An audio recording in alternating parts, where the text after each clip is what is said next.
Hey guys, welcome to number 3 of the Inter Milan career mode, and in this episode we do have our very first Champions League game against Manchester City. But before we do that, we're going to just do a quick bit of training and hopefully get a bit of growth to our players. We are not doing too well at the moment. I have actually decided to change the formation. We have got a bit of growth there to Perisic, who should be in 82 very soon, and Icardi. Very good finishing and attacking positioning, but he's not quite got the goals that we've needed so far. So we've got a really big game to kick off this episode against Manchester City. So we'll go into that game now and hopefully get a good performance. So here's our group. We've got Valencia, Manchester City and PSV.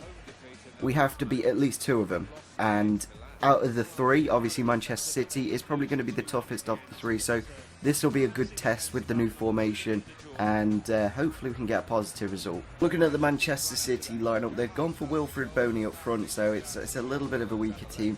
De Bruyne, Navas, Fernandinho, Toure, Nasri, Otamendi, Company, Zabaleta. I think they actually sold Aguero to PSG, so it's not the best of attack, but defensively it's very good, so it's going to be hard for us to break it down. Mertens off to Icardi, and it's in the back of the net. There we go, a great start against Manchester City. He missed a chance a couple of minutes ago on the volley, but that chance was on his feet and on the ground, and yeah, just a nice little touch there from Bojan, gets it down. Mertens with beautiful touch, layoff, and wonderful finish from the Argentinian Icardi. I really need to get him scoring goals because in the second episode when we started playing games, I think he only got 1 out of the 4 games we played. No, oh no, City have equalised. It's Fernandinho. It's always when you make your substitutions. I don't know why. Unpaused it. They went on the attack. Kondogbia there probably could have outmuscled Yaya, and then it luckily deflected off the post and went in the back of the net. Really annoying, and we're going to have to get ourselves a goal, as we kind of do need to win all our home games. And there it is, full time, 1-1 against Manchester City is not too bad when you consider how bad our form's been recently. A couple of decent chances from Icardi, probably could have made it 2-0 quite easily, but yeah, Santon actually did really well in that game. So that was good to see, and Handanovic did actually make 7 saves. So let's go into our next game now. We currently have 2 points from 3 games in the Serie A. Napoli and Juve already on 9 points, same with Milan and Hellas Verona. So we're already needing to catch up on points, and that's going to be difficult in the Serie A because it is a very tight league. So into the game we go at the Odromo. It is a very nice stadium, to be fairly honest. Here Verona are quite an interesting team in the league. So let's go into the lineups for today's game then. We have gone for the 4-3-3 again. Perisic on the left, Fabiani on the right, Icardi down the middle, Mertens and Guarin in the midfield, and yeah, we decided to go for Santon at right back as well. So here's the Hellas Verona lineup. Got Bezzari on goal, I think he's about 74 rated. Gambarini, I think he used to play for Napoli. Mattiello is actually a very good left back, he goes up to about an 84. Palacio up front as well. He's quite good, so it's an okay team, and in this formation maybe it'll be quite difficult for us, or maybe it'll be really easy. We'll have to see. Go on, Mertens finish, and it's in the back of the net there. Dries Mertens, he's been in okay form, but in the last game against Manchester City did quite well, and now he's got a goal against Verona in the first few moments. Again, Bibiani leading towards the goal. A little bit lucky with the tackle, but a nice bit of skill and a wonderful finish into the back of the net to make it 1-0 and to get us into the lead. Go on, Icardi. He's just put it in the back of the net. How has he done that? He's just wonderfully struck that, and yeah, we've actually scored 2 goals in the game. It was, I don't know, an interception from Icardi, then the ball through from Mertens, a little bit of a ball roll, and keeper caught off his line, and a wonderful finish from the Argentinian. 2 goals in 2 games so far. Really informed this episode. Through for Santon, he's done a wonderful run, and he's actually finished it to make it 3-0. We've really excelled in this game, so I think we've actually found our first team 11, what we'll be using consistently now. Little 1-2 here with Kondogbia and Mertens, and then through for Santon. Wonderful finish as well from the right back, and he's only 75 rated, normally a left back. Thought I'd stick him at right back. Montoya not quite doing good defensively, and yeah, it's paid off. Here we go, Perisic has won a penalty. Yeah, he has. Referee pointing to the spot, and I'm not too sure who to take it. I don't know who's got the best penalties. But yeah, Perisic's just getting himself into a dangerous area, and the player had to take him down. So I think we are going to take it with Cardi. Just get him on a bit of form, you know, get him a few goals, and hopefully, there we go, we got the fourth to make it 4-0. I think we will be taking him off shortly, and I'm going to try Jovetic up front. I really want him to do well, as he is technically higher rated, but Cardi's a little bit better. And there it is, full time. We've got a really good convincing win there, 4-0 in the end. I know Verona aren't the most strongest team in the league, like we absolutely dominated, and they had a bit of possession, but they always have possession there on this difficulty. So yeah, it's nice to get our first win of the season. It means we're on to 5 points now. Still probably only like 6 or 7 points off the top of the table. So into the lineups for today's game, we've actually gone for a little bit of a different team. We're trying Lajec out on that left wing, as Perisic was a bit low on fitness, and we have brought Montoya back into that right back position. He's 4 ratings higher than Santon, but Santon's really good, and it's one of those things on FIFA, sometimes it does happen, the low rated player being better.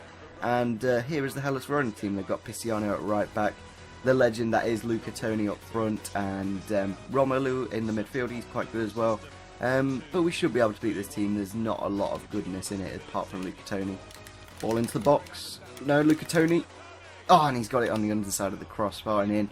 We have just made a change because Icardi did get injured, and it's still got the plaster on, and yeah, I don't know, a little bit lucky. Could have potentially blocked it, but yeah, we're going to have to get back into the game now. Go on, Bibiani. And he's put it away just before half time. The Frenchman was on the reserves at the start of the season, but I've decided to use him now, and he's really had a great impact on the results and on our goal scoring. Like that little ball roll, and then on his left foot just smashes it into the back of the net with a nice little finesse shot, and gets us back into the game. And that's it, full time, a draw against Verona. Like, really frustrating after such a good victory in the last game, and then just meh, just absolutely meh. It's really frustrating that the last 10 minutes, they were like part of the bus. They had 9 men behind the ball, 10 men, sorry, behind the ball, and wasting time in the last 5 minutes. Always fun. So the difference between us and top at the moment is 8 points, which, when you say it like that, isn't a lot, but we do need to start getting some wins on the board, because we've got 3 draws, 1 win, and only 1 loss, which is not bad. But, you know, we should be going a lot higher in the league. I know Hellas Verona are currently in 5th. We're in 11th, but we're doing well in the Champions League. We got a nice draw in the first round, so let's go into the game now.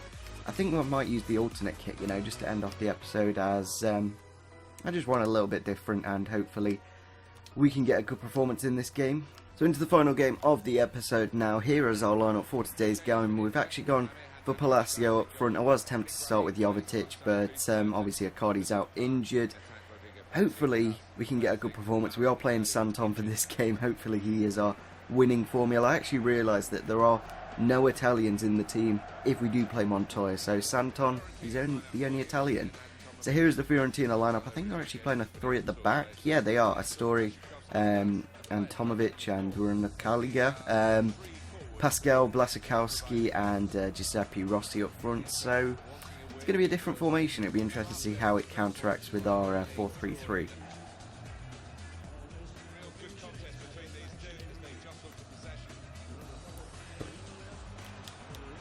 Goal already. Jesus Christ. Is that Babacar? I think it's Babacar. Absolute thunderous strike into the back of the net from the I'm not too sure where he's from. I think he's African, but yeah, really couldn't do a lot about that. Maybe I could have stopped the runner cutting inside, but it's a goal. Here we go, through for Palacio. He's got to finish this, and he's finished it there. Beautiful finesse shot from the Argentinian. I'm kind of tempted, you know, to change to a 3 at the back. I was just thinking about it then. Fullback wise, we've got Tales and Montoya and Santon, but apart from that, there's not many, so we could always do that. But if this 4-3-3 does work, which I want it to, we could just keep doing this. Go on, through for Palacio. Can he finish again? There we go, another goal for Palacio. I think it's his first start this season, as Icardi is out injured, and it just shows the experience does pay off there. Nice tackle from Guarin, a nice weighted pass through to Palacio and get us into the lead to make it 2-1. Peno. There we go, we won a penalty. Palacio getting taken down. Can he finish off with a hat-trick? Could have been a red card to Astoria as well, but just a yellow. Here we go. Palacio. Can he get the goal to get his hat-trick? Yes, he can. There we go. Top of the net. I thought I'd just go down the middle. Cheeky way to finish off the hat-trick. And that hair is really annoying, I must say. It's just like dangling about at the back there. But he's got us the win this game. He's really done well. Come out of nowhere. Not really had that much game time. I've mainly been playing Jovetic and Icardi. Now Palacio's playing. He's got himself a hat-trick. Vadu with the finish there. It's gone past Handanovic. And now we've got about 15 minutes left. I'm not too sure why I slid in there. And then it just went around the man. A little bit annoying, obviously. We're still in the lead. But 15 minutes, anything can happen. Guarín hit it. And it's Freddie Guarín to make it 4-2. It's taken some time to get a goal with Guarín. He is one of those players from the midfield who does get loads of goals. Nice cut back here. Maybe I should have shot with Leitch, but the tackle came in and then nobody marking Guarín to put it free into the back of the net and to get his first goal of the season. And there it is, full time. We got a nice 3 points against one of the toughest teams in the Serie A, so that's nice to see. I'd probably say it's like Juve, Roma, Lazio, and there's a few others, obviously Napoli, that are up there, but Palacio running the show with his 3 goals and Guarín getting one for himself as well. Again, play Davide De Santon, you get the win. It's as simple as that. So we are going to finish off the episode here now. We are currently all joint in the Champions League, so there's no real difference. All of the games had 1-1, so it's kind of starting fresh in a way. So we do need to win this game against PSV, as they are the easiest out of the 3. I'm glad that Palacio did well in this episode, and it's like a blessing in disguise that Icardi did get injured. So yeah, I'm not too sure if he will be back for the next game. I don't think he will, so Palacio will go back up there. And yeah, Bibiani's done really well in this episode, same with Dries Mertens. So hopefully you guys enjoyed this episode. I think the next one will be a big one with like 6-7 games or something like that. That'll be something quite good. So if we could smash over 30 likes, that'd be absolutely fantastic. Subscribe if you are new to the channel, and see you soon. Bye.